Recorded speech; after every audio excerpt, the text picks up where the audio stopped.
Hi, my name is Tony West, and I'm the owner of Electric Leopard, the first electric Robertson and Kane catamaran in the world.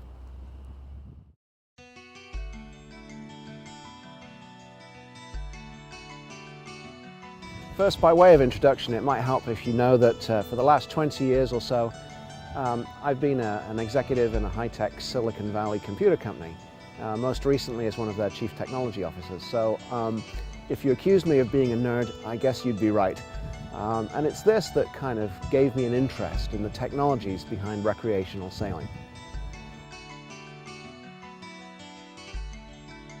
So when I looked at, why electric catamarans, I started doing research on that. And first of all, I was curious because the technology has been in use in the boat building industry for well over 100 years now. And in fact, in World War II, it was used extensively in diesel-electric submarines and U-boats and things. So I was kind of perplexed as to, if you could find it in cruise ships and tugboats, why aren't you finding it in recreational sailing vessels today? So that was a bit of a conundrum, which led me to open up that line of discussion with Glacier Bay. After some research, I kind of came to the conclusion that it is now prime time for this technology in the marine world, in recreational sailing and so on. And there's lots of reasons for this. The first is because computer control technology and software and so on has now come to the point where it's possible to deploy this kind of technology cost effectively in smaller scale implementations. The second reason why I think it's prime time is because there have been a lot of advances lately in the use of rare earth magnets like neodymium and so on in making motors and generators. So it's possible to make really simple DC brushless motors. Brushless, why is that good? No maintenance, no brushes to replace, where there's really only one moving part, the rotor, and it's all controlled by a microprocessor.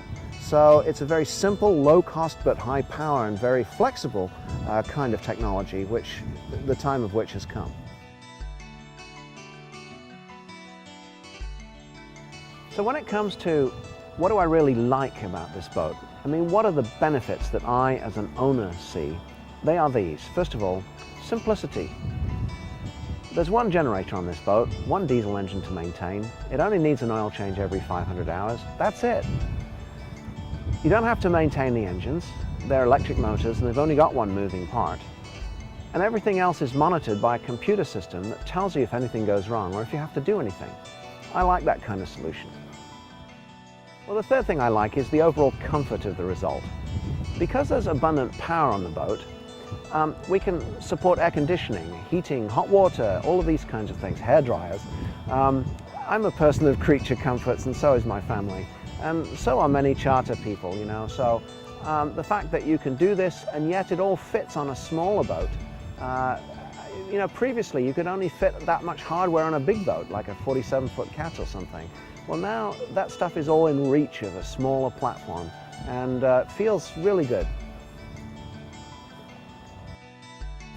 Because of the design of the generator and the way the system works with its smart control, this boat is particularly fuel efficient. I'm kind of getting more and more concerned about how much carbon dioxide we're all generating. And the fact that this boat is very green and can beat, other boats hands down in terms of fuel efficiency and economy, it just says a lot for me.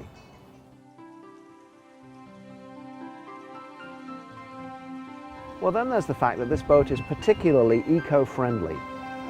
The fact that it uses common rail injection on the generator, plus the fact that there's a smart control system which doesn't cause the generator to run at full speed, means that the boat doesn't use that much fuel. I'm concerned about the environment, and I think this boat contributes well in this space. Because of the combination of simplicity, fewer components, the use of electrical components, there's less to go wrong, therefore the boat is more reliable. And when you do have to fix something, it's simple and quick to fix, so there's less downtime for a fleet operator and less to worry about from an owner and less cost. So the boat has a lower total cost of ownership across its lifetime than a comparable boat with diesel power. One of the things I noticed when I got the boat is just the superior craftsmanship in the way that Glacier Bay worked with Robertson and Kane to install this system in the boat. The wiring harness was, well, I think you might say a work of art, and it was all done beautifully.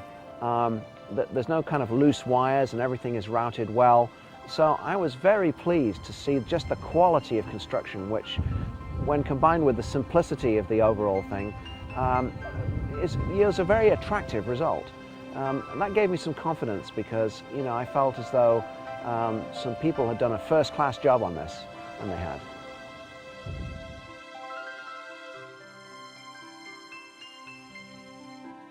As far as sound is concerned, the implementation on my boat is extremely quiet. And one of the reasons for this is because the generator doesn't run full out all the time. When it's running, it only runs as fast as it needs to generate the power to power the loads that are needed at the time. Another reason for this is because Glacier Bay has extensive experience in engineering sound insulating materials. So the sound enclosure and so on for the generator is really effective. So compared with other boats that I've been on, where there have been other gensets and so on, this boat is a lot quieter. For example, one of the problems I found on another boat is because of where the generator was located, it made one of the forward cabins completely unusable when the generator was going. You couldn't think of sleeping in there or something. You can sleep in all 4 cabins on my boat and run the air conditioning, and that's kind of nice in the Caribbean. I suggest if you have the chance, go down to the British Virgin Islands and charter the boat. Try it out. See for yourself. That's what I did with, you know, a couple of other boats, and that's why I ended up with this design. So when you can do this one of 2 ways. You can contact the moorings, book a charter through them. You simply ask for the Electric Leopard in Tortola, or you can go to the website www.electrosail.com and, you know, all the information and further technical information and so on you'll find there. So I guess it only remains for me to thank the collaborators on this project because it's been a fun project and it's certainly satisfied my nerd ambitions. First of all, there's Glacier Bay Incorporated, a pretty exciting line of product, guys. Thank you for both the design and the groundbreaking performance and capabilities, but also for the support you've given me. Robertson and Kane, you guys have built just a superior boat, and I really love it. It's solid, and the combination of that plus electric power is really something. And the moorings, thank you for backing this and for helping us, and I hope that you're going to be the beneficiary of the results and benefits of this system as you start to deploy it in your fleet in due course. Thanks a lot. Goodbye.